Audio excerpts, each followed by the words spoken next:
So one of my favourite treats is lamb chops, and these are 4 gorgeous looking lamb chops.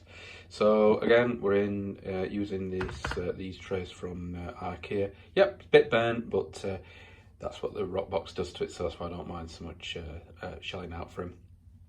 You can use a cast iron pan, but as I say, I find these easy just to be able to, shove in, shove out of the Roccbox without getting burnt too much. So let's go off to the Roccbox then. So here we go then.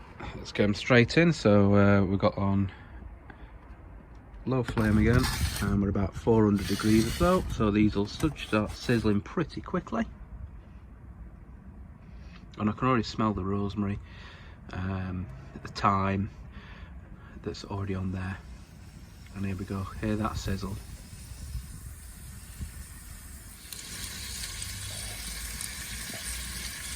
Cooking nicer, so they've just been turned over, so we'll leave them for another couple of minutes or so.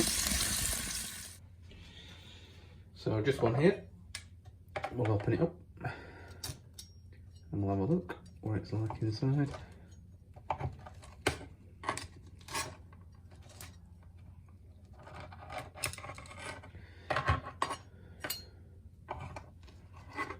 Straight away, looks lovely, nice and juicy, slightly pinker, and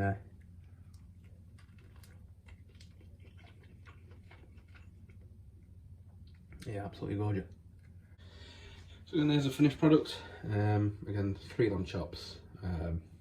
Ate the 4th one earlier, unfortunately, just as a tester for yourselves, but they're nice and juicy.